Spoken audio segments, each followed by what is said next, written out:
പച്ച വീട്ടിൽ പ്രശ്നേഷ്, ഈ ഒരു പേര് നിങ്ങൾ ആരും മറന്നു കാണത്തില്ല. ആരാണാവോ? അവരെല്ലാം പ്രശ്നങ്ങളാണ്. അങ്ങനെയാണ് പ്രശ്നേഷ് എന്ന് ഒരു പേര് വന്നത്. നല്ല ഷീറ്റുള്ള കുട്ടിയാ. സ്വന്തം അമ്മയും അനിയത്തെയും വന്ന് പബ്ലിക്കായിട്ട് വന്നിരുന്ന് കുറ്റം പറയുകയാണ്. ഈശ്വര, ഓരോന്നോരോന്നായി പുറത്തേക്ക് വന്നോണ്ടിരിക്കുകയാണല്ലോ. ഇത്രയും നാൾ അവര് നാട്ടുകാരായിരുന്നു, പക്ഷെ അവന്റെ സ്വന്തം വീട്ടുകാർ, അമ്മയും അനിയത്തിയും അവന് പ്രശ്നക്കാരായി മാറിയിരിക്കുകയാണ്. ഒന്നും മനഃപൂർവ്വം അല്ലല്ലോ, കരുതിക്കുട്ടിയല്ലേ. പഠിക്കാനും പോകാണ്ട് പണിയെടുക്കാണ്ട് വീട്ടിൽ കുത്തിയിരുന്ന അപ്പുറത്തും ഇപ്പുറത്തൊക്കെ ഉള്ള ബോയ്സിനെ ഫോൺ വിളിച്ചിരുന്ന അനിയത്തിക്ക് ഞാൻ പറഞ്ഞു, അത് പറയാൻ എനിക്കൊരു നാണോ ഇല്ല. ഇവനൊരു ചേട്ടനാണോ? സ്വന്തം പെങ്ങളെ പറ്റിയല്ലോ ഇവന് പറയുന്നത്. ഇവന് അങ്ങനെ ഒരു ബോധമുണ്ടോ? മനുഷ്യന്റെ ഒരു അവസ്ഥയെ, അയ്യേ കഷ്ടം. എന്തോ ആയിക്കോട്ടെ, അതിന്റെ പെങ്ങളല്ലയോടാ, അതിനെ പറ്റിയാണോ നീ പറയുന്നത്?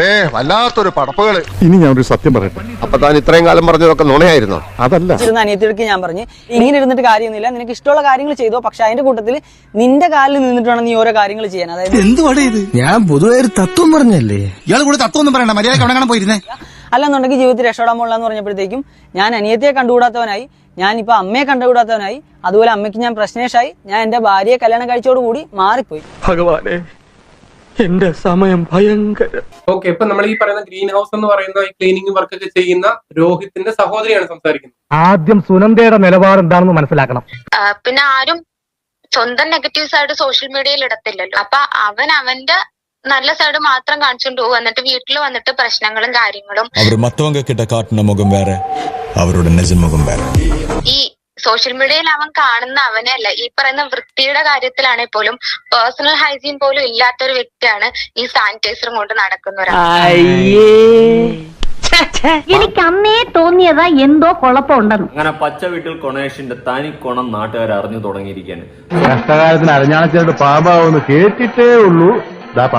കഴിഞ്ഞ ദിവസം, ഈ കഴിഞ്ഞ മൺഡേ 12-ാം തീയതി 12 മണിയോടടുക്കെ വീട്ടില് വേറെ 2 ആമ്പിള്ളാരുമായിട്ട് വന്നു. എന്നെ വിട്ടേക്ക്, എന്റെ പൂർവ്വചരിത്രം ഇവിടെങ്ങാനും പറഞ്ഞാൽ അതോടെ എല്ലാം തീരും.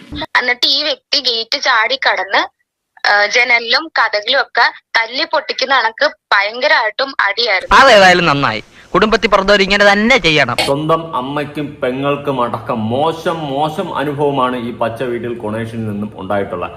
എന്തു പറ്റി ശ്രീധരേണ?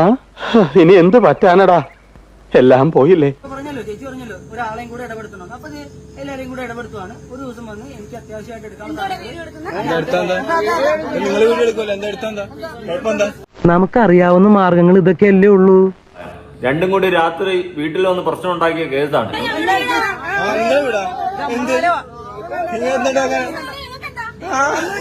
എന്തുകൊണ്ട് തലക്ക് യോജിച്ച പെണ്ണ് തന്നെ.